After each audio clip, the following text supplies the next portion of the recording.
اللہم صلی علی محمد وآل محمد وجل فرج آل محمد۔ تمام مومنین و مسلمین و سامعین السلام علیکم یا علی مدد۔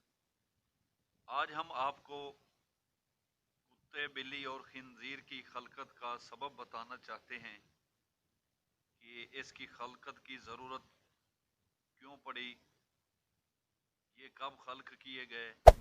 Hey there. آئیے ہم آج Subscribe to my channel اسی ذیلی and also سلسلے press per this bell icon. لیے چلتے ہیں جو در علم و حکمت ہے، مدینہ العلم کی ان عظیم ہستیوں کے حضور پیش کرتے ہیں۔ تو ملاحظہ فرمائیے، اس کی روایت کچھ یوں ہے کہ ابو عبداللہ محمد بن شاہزان بن احمد روایت کرتے ہیں کہ علی محمد بن حارث بن سفیان حافظ سمرقندی نے سہل بن سعید سے یہ دریافت کیا، اور وہ کہتے ہیں کہ عبد المنعم بن ادریس نے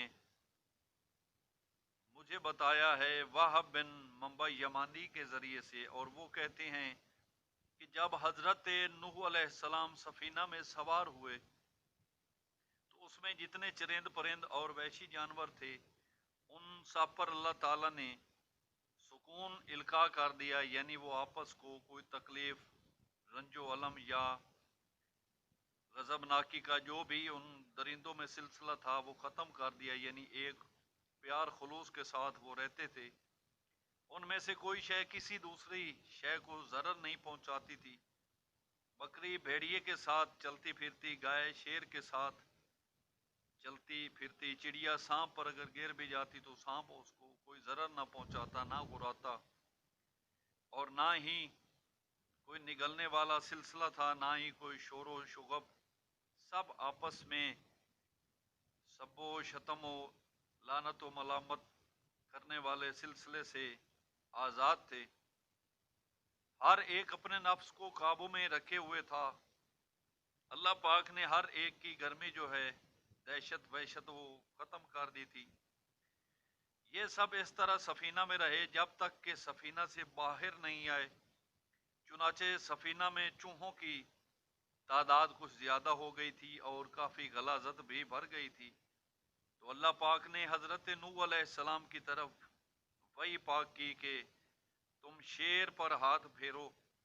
انہوں نے اس شیر پر ہاتھ پھیرا تو اس کو چھینک آئی اور اس کی ناک سے دو بلیاں نر و مادہ نکل آئیں۔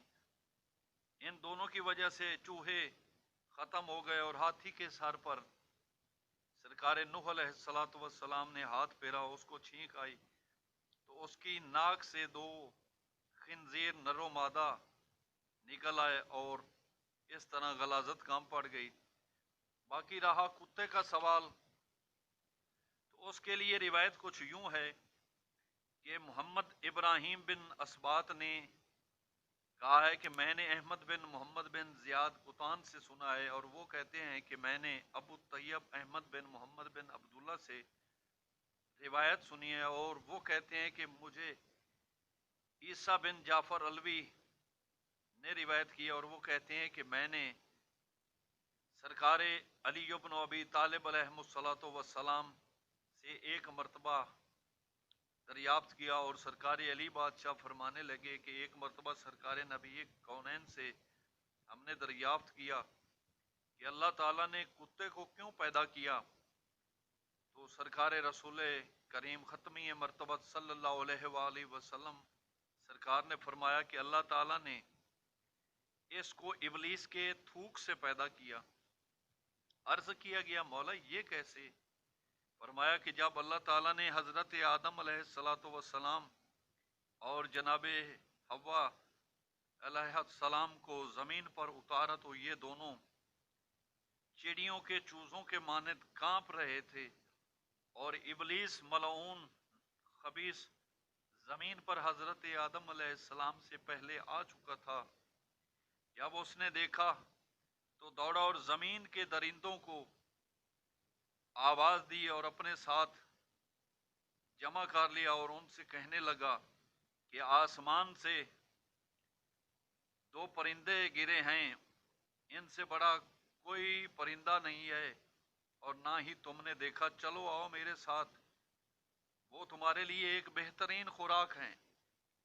یہ سن کر سبھی درندے ابلیس کے ساتھ ہو لیے، اور ابلیس للکار کر بولتا رہا اور چلا جا رہا تھا اور کہہ رہا تھا کہ اب تھوڑی دور کی مسافت ہے، اور جلدی جلدی بولنے سے اس کے منہ سے تھوک نکل رہا تھا۔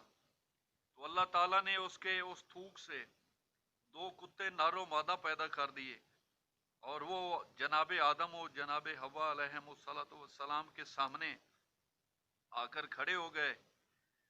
کتیا جو ہے وہ جدہ میں اور کتا ہند میں، اور انہوں نے ان دونوں کے قریب درندوں کو آنے سے روک دیا، اور اسی دن سے کتا درندوں کا دشمن ہو گیا اور درندے کتے کے دشمن ہو گئے۔ تو یہ تھے ان کی خلقت کے اسباب جو ہم نے آپ کو محمد و آل محمد کے فرامین اطہر سے بیان کر دیے ہیں۔ اگر آپ کو ہماری یہ علمی گفتگو پسند آئے تو اپنے اوپر یہ لازم و ملزوم سمجھیے، ہمارے اس چینل کو سبسکرائب کیجیے، اور مزید اس علمی لطف سے اپنے آپ کو Hey there. Subscribe to my channel شاداں کیجیے۔ and also اللہ press جل this جلالہ bell آپ icon. کی توفیقات میں اضافہ فرمائے، آپ کو محمد و آل محمد کی ذات اقدس کی معرفت و مودت و ولایت عطا فرمائے، آمین ثم آمین۔